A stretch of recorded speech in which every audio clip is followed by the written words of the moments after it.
All right, what's going on, everybody? I'm listening to these guys on AM on the G90. I know this guy's using some kind of weird signal. The other guy looked really like AM. I think this is maybe something else. One of those like super senior radios. Anyway, this video is going to talk about some of what I consider must-have items for ham radio for the final year of 2023. And I think the first thing that comes to mind here is the Nano VNA. So this thing, I only use it to measure SWR, but boy, it is amazing. And there's all kinds of different versions of it, but I mean, this one here come in a nice little kit, this little box, and you know, it makes it for a good place to store it. So get the box to open. So you get all the stuff in there, the instructions and USB cables and some SMA cables and stuff like that that aren't in there right now. But well, what a great tool. I mean, don't get me wrong, I have an antenna analyzer in here, but this just does it, and it does it a lot easier. So if you want to spend the big bucks on an antenna tuner, go for it. But definitely you need some kind of tool to check where your antenna works at, because the most important thing in ham radio, in my opinion, especially HF, is a good antenna. Forget about all the other stuff if you have a crappy antenna. So this is an invaluable tool. It can be used to do a lot of other things I don't do. So that is like my number one must-have thing for ham radio. Now the other thing is, if you operate portable, one of these guys here. So we can see right now what we're drawing on receive on this. And that brings me to my next thing.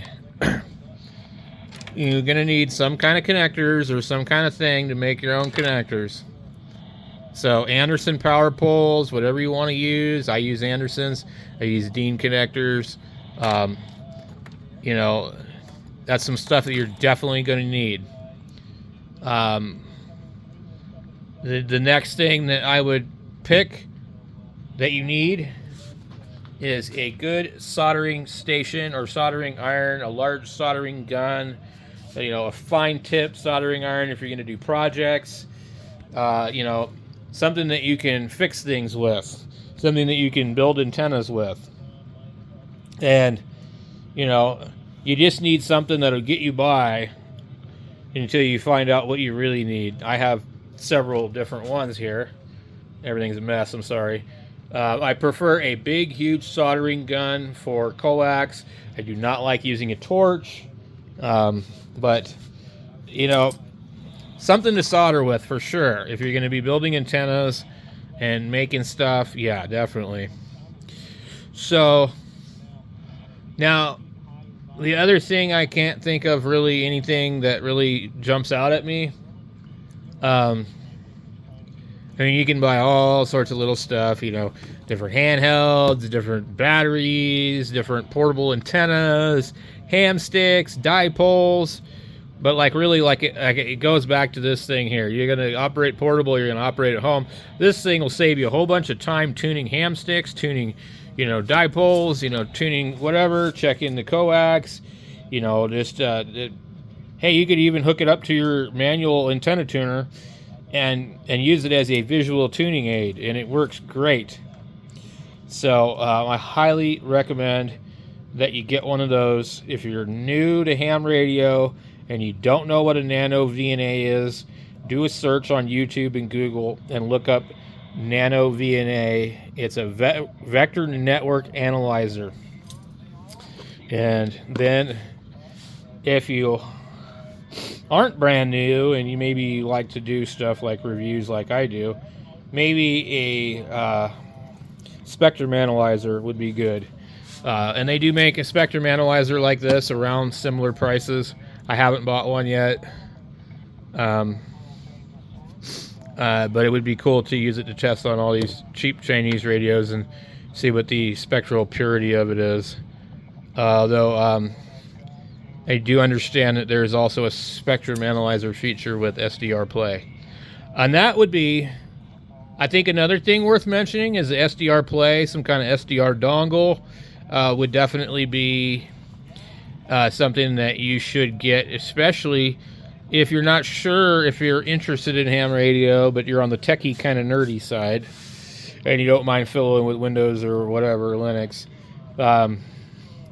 I've got a couple, but mine is sitting in the box here, but here is a RSP1A. A word of caution, if you make your own SDR switch, you might blow one of these up. MFJ does sell an expensive SDR switch. It's like $159. I am so gun shy that I haven't even used this because I don't want to blow this one up. I've got another one that is blown up. So anyway, this costs more than this does. I don't know how well it works or not, to be honest. I've read reviews that it doesn't work real good, but the SDR Play is a standalone receiver, is amazing. And I showed it on the channel before. Now, if you're into DMR, you know, I don't know where my DMR radio is. You're going to need a Wi-Fi hotspot pretty much because, like, the reality is that most places DMR is just not reliable for repeaters. One non-radio So my hotspot's on like constantly. entrances with the DMR, over. And I can turn this radio on anytime I want. And there's almost always somebody talking on here. But what I found with DMR that irritates me is that a lot of the guys on there are very ignorant. And they're not open-minded and they're not willing to listen. And so I just can't have a conversation with them anyway. So at any rate, those are some of the things that I think are kind of important, you know. But this is definitely one of the top things to own, you know. So definitely get one of those. Thanks for watching, guys. Merry Christmas. Happy New Year's.